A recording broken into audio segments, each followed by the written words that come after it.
Everything you missed in the Daredevil trailer. Apparently you missed a lot, man. The average viewer probably didn't even realize what they was looking at most of the time. You don't know. You see what happened to him? But I got your back. I'm gonna get you all caught up and get you up to speed so you'll be ready for Daredevil Born Again. And right off the bat for me, this is more than just two guys talking in a coffee shop. And I can't help but notice what it looks like Kingpin has significantly lost weight.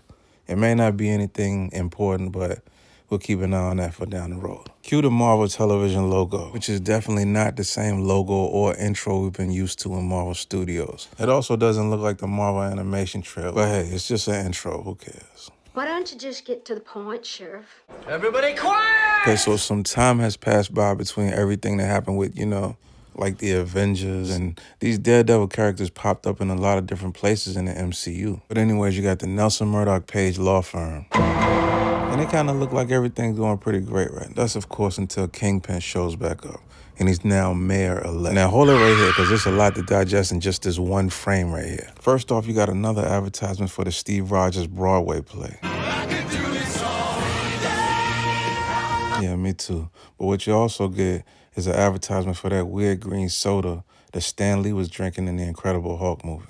Then also in the left-hand corner at the top, you're going to get an advertisement for Harlem's Paradise. That's the club that Luke Cage now owns. Upper right-hand corner, you get a logo for Pim Van Dyne. That's the Ant-Man and the Wasp Company. Then finally, on one side of the street, you got a Disney Plus logo, and on the other side of the street, you got a Levi's logo, because Disney and Levi's are definitely in bed together.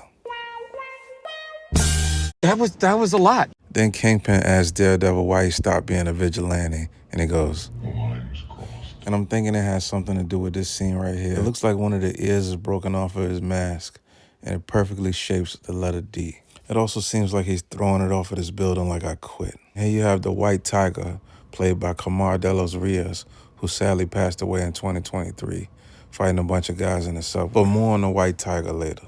But welcome back, Bullseye. I'm glad to see Bullseye back in live action. Definitely one of Daredevil's greatest villains other than the Kingpin. In Daredevil Season 3, they had him running around dressed like Daredevil, trying to ruin his reputation. And we already got some behind-the-scenes images of what the new Bullseye costume is going to look like. And it looks like this.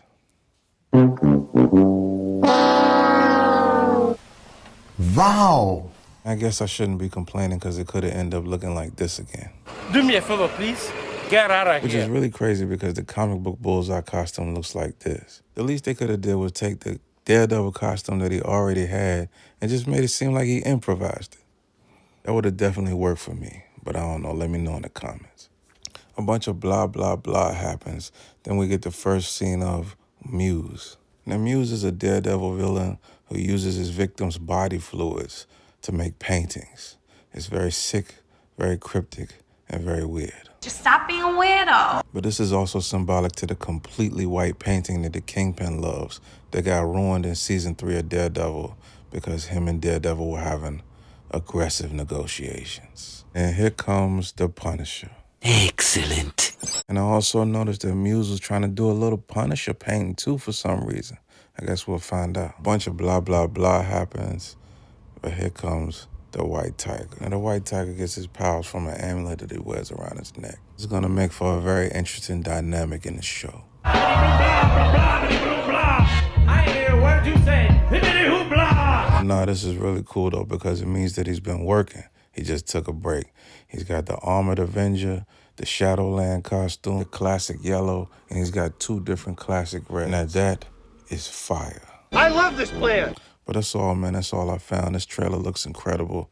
This show looks like it's not only going to meet the standards from the Netflix show, but exceed them. And I can't wait to check this out. If you found something that I didn't find, just let me know in the comment section. And don't forget to like and subscribe. Appreciate it. And I hope you enjoyed this trailer breakdown as much as I did.